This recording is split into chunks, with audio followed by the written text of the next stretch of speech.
The Chargers ambushed Jacksonville early on. I never expected the first half to play the way it played out. The Chargers blitzed, and they historically have not been a big blitz team under Brandon Staley.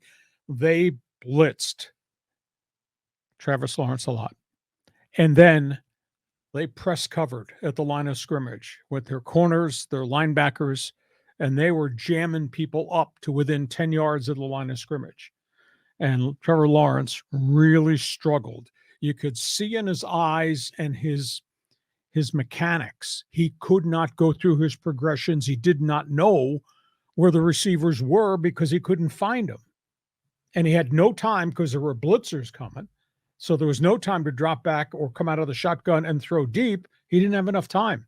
And that's why we got tipped passes, and that's why we got the turnovers. I mean, I've watched a lot of football in my life. I don't think I've ever seen 4 turnovers through the air and a fumble recovery in a first half alone. So that was staggering. The Chargers, I give them credit. They ambushed Doug Pederson and Trevor Lawrence. Then we got to the end of the first half, and the coverage backed off, and Lawrence took them down the field and scored. And then we get to the second half, and the Chargers get nothing out of the first possession when they could have maybe put the game away. And Lawrence, they start to come.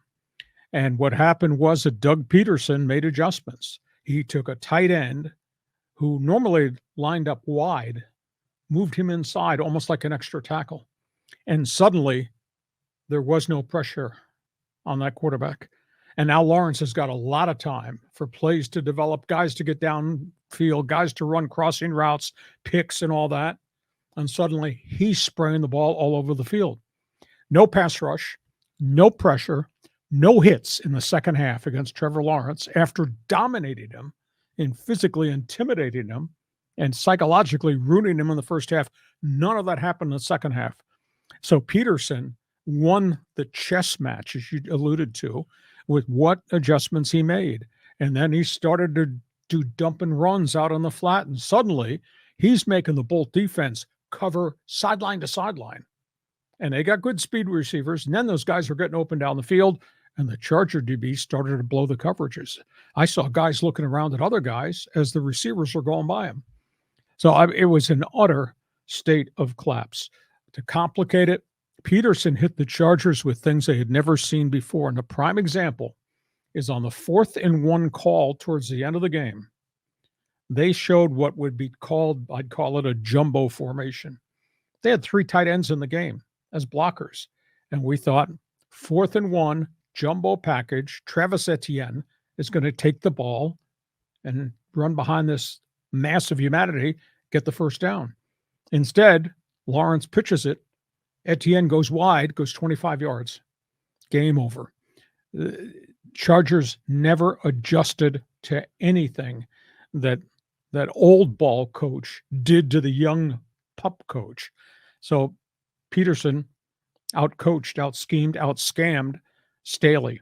And I was disappointed at Joe Lombardi's play calls. I don't understand the collapse in the secondary. Ronaldo Hill, the defensive coordinator, could not make adjustments. So, check mark. Jacksonville's coach played a huge role in this game flipping. Well, I mean, Pederson has a great track record, right? In Philadelphia. In Philadelphia as a coach, but he was a player for a long time. Well, he was a backup quarterback mostly, yes. Right? So he's been around the game probably longer than Staley's been alive.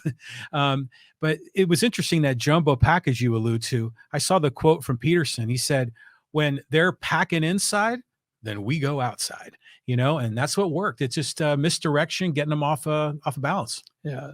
Charger coaching staff really looked bad. And again, for what was supposed to be an elite team going deep into the playoffs, we had a chunks of game during the season where this coaching staff could not respond. I just don't get the sense that they can make adjustments on the fly, or they can make adjustments at halftime to go to plan B if plan A no longer works. That's a big issue as it relates to the head coaching leadership. Third topic.